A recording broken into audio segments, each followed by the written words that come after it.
Welcome to the deep dive. Today we're tackling a really interesting situation in India. hmm It's this puzzle, really. Why is it that so much innovation, often patented stuff, just doesn't seem to turn into actual profit? Yeah, Especially for, the smaller players, yeah, startups, universities, MSMEs, and even individual inventors. yeah. Our source calls them SUMI clients. Exactly. And it's kind of ironic because you had the government's national IPR policy back in 2016. Right, I remember that. And a big part of its vision was this idea of transforming creative India into innovative India, treating IP less like just a legal thing and more like a marketable financial asset. Yeah. That was the term used. Which sounds great on paper, doesn't it? You Yeah. invent something, you patent it, you make Well, money. Simple. totally. But the reality, as our source digs into, it seems quite different. We've seen this huge spike in patent Oh, activity. absolutely. Patent publications up over 50%, grants more than doubling between, 2019 and 2023? Yeah, the numbers are impressive. Definitely shows a lot more inventive activity happening. But, and this is the big but, The commercialization part. yeah, actually turning those patents into revenue, that seems to be lagging way behind. It really does. Globally, the average is pretty stark. Maybe only 3 to 5% of patents ever actually make money. Wow, that low. Yeah. And the indications are that India is facing a pretty similar challenge despite that surge in filings. Okay, so that's the core of our deep dive today. Why is it so tough for these SEMI clients in India to bridge that gap from patent to profit? Right. And what could be done about it? We'll be looking particularly at how Indian IP firms might need to change their game. Well, look, commercializing IP is hard, period. Even for big companies with deep pockets. Sure. Now, think about these SEMI clients, startups, universities, smaller businesses, individuals. They often just don't have the same level of resources. I know you mean. Money, yes, but also the networks, the business connections, and crucially, that strategic guidance on how to actually do it, how to take this invention to market.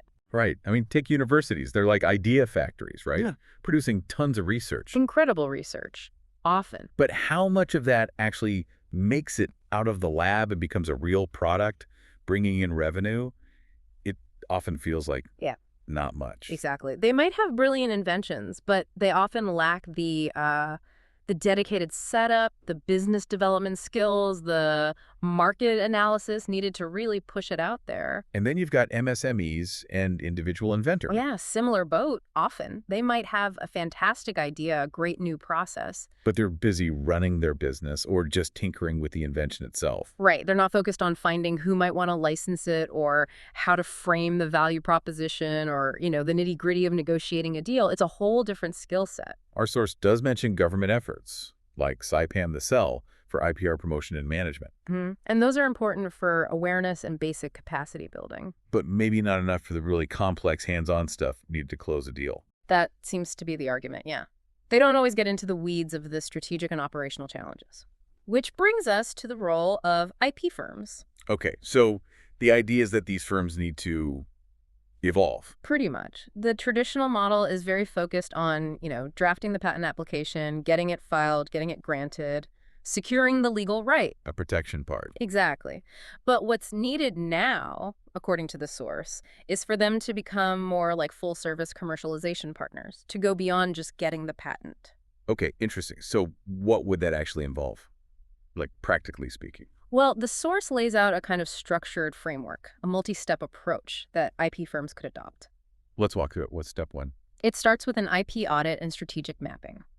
Basically taking a really thorough look at everything the client has. Not just the main patent. No, everything. Granted patents, yes, but also pending ones, trademarks, designs, maybe even valuable trade secrets they haven't formally protected. It's a full inventory. And then you assess the commercial potential. Where could this tech be used? Across different industries, what's the real legal strength and scope? How does it fit with market trends? It's about getting a clear map of the assets and their value. Makes sense. Know what you've got before you try to sell it. What's next? Step two. That's valuation and dossier creation. Hmm. So putting a number on it, Let's say essentially. value a patent. That sounds tricky. It can be. There are different methods, like looking at the cost to develop it or what similar tech licenses for in the market, Okay. or trying to project the income it could generate, but just having a value isn't enough. You also need this thing called a technology dossier. The dossier. What's that? Think of it like a really polished pitch deck or marketing package specifically for the invention. Okay. It lays out the business opportunity, the key technical features and benefits, why it's better than the competition. The source mentions looking at models from places like AUTM, Where are they? Association of University Technology Managers, big in the university tech transfer world, and also European TTO's technology transfer offices. They have established ways of presenting inventions effectively. Got it. So you've audited, you've valued, you've got your pitch materials. Step 3 must be finding someone to pitch to, right? Yeah. Buyer and licensee identification. Exactly. And this is where the IP firm can really add value beyond just, searching online. How so? Well, they can use specialized tools like India's own patent database, INPASS, or the global one, WIPO's patent scope. They can track M&A activity to see who's buying tech. Right. But it's also about the human element, using their industry contacts, going to trade fairs, conferences. Sometimes the best leads come from those personal connections, not just database searches. So it's digging deep, using both tech and networks. Okay, you found some potential targets. Step 4, pitch preparation and outreach. Yeah, now you need to tailor the message. You don't just send the same dossier to everyone. You craft, sharp executive summaries, slides that really hit home the value proposition for that specific company, maybe some ROI projections. The IP firm acts almost like a specialized marketing arm here. Okay, makes sense. You get interest, someone wants to talk details. Then comes step 5, negotiation support. Sounds crucial. Absolutely critical. This is where the deal gets made or broken. And it can get complicated fast. Like what? Things like royalty rates. How much do they pay? How often? Is it exclusive in certain regions? Can they sublicense it to others? What happens if there's a dispute down the line? Lots to consider. Definitely. The IP firm's job here is to guide the client, protect their interests, make sure the terms are fair and workable, and help build trust to actually get the deal signed. It's not just about getting a deal, but the right deal. And it doesn't end there. Step 6 is post-deal monitoring. Right, because signing the contract is just the beginning of the relationship, really. Yeah. The IP firm should ideally stick around to help monitor things. Is the licensee actually using the tech like they said? Are the royalty payments coming in correctly and on time? Keeping tabs. Exactly. And advising if things change, maybe the market shifts or the tech evolves.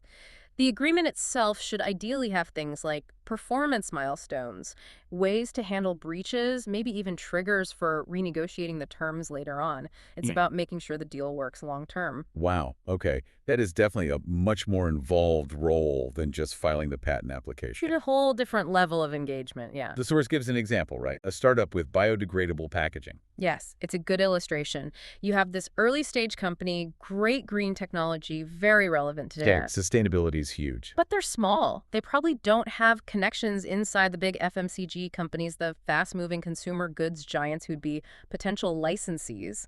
So how does the proactive IP firm help them? Well, following those steps. First, value the tech properly. Create that compelling dossier showing the environmental and potential cost benefits for, say, a big food company. Then the IP firm uses its network and research to identify the right people in those FMCG companies, maybe in their sustainability divisions, and makes the approach with tailored materials. Gets their foot in the door. Exactly. And if there's interest, they guide the startup through the negotiation maze, helping them secure a fair licensing deal. And the payoff for the startup. It could be huge. They get royalty income, crucial cash flow to fund more R&D, maybe scale up production. And importantly, And crucially, they potentially get this funding without giving up equity, without diluting their ownership. Right. That's massive for a young company. yeah, non-dilutive funding is the dream for many startups. So it sounds like this approach benefits everyone involved. It really seems to create mutual wins for the SUMI clients, the startups, universities, MSMEs, inventors. What are the specific wins for them? Well, as we said, non-dilutive funding for startups. For MSMEs, it's unlocking value that might just be sitting on the shelf. For universities, it strengthens their tech transfer, helps attract more research funds, builds better industry links. And individual inventors. They get a real shot at generating income from their creativity, which can be life-changing. Okay, that's clear for the inventors and institutions. What about the IP firms themselves? Why should they take on all this extra work? Good question. It allows them to move beyond just hourly billing or fixed fees for filing. They can shift to more performance-based models, Like what? maybe taking a percentage of the royalties from successful deals, or charging success fees when a commercialization agreement is signed, or setting up ongoing advisory contracts.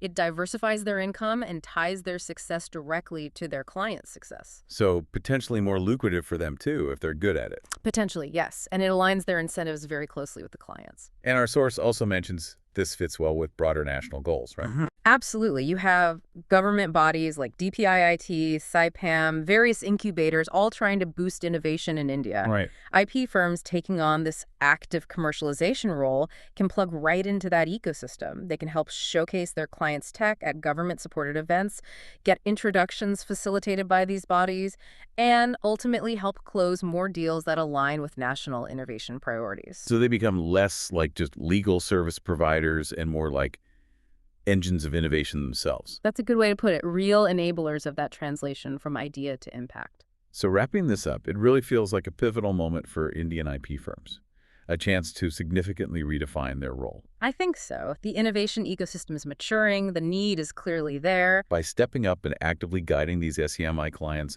through that whole commercialization maze we talked about, From audit to post-deal monitoring. they could be the key to finally bridging that gap between invention and actual income in India. Exactly. It's about unlocking the real economic value that's currently latent in so much of India's growing inventive output. And if they do that, they could really help make that vision of the national IPR policy transforming creative India into a truly innovative India, a concrete reality. Indeed. It's moving beyond just counting patents to actually counting the impact those patents have. A really fascinating perspective on how legal services can evolve to drive economic growth. Now, just a reminder for everyone listening, the views we've discussed are drawn from the analysis in our source material. That's right. If you're thinking about your own IP strategy, whether you're a startup, an inventor, or running a business, it's always best to get specific advice from a qualified IP professional tailored to your unique situation. Definitely seek professional counsel. Thanks for joining us for this deep dive.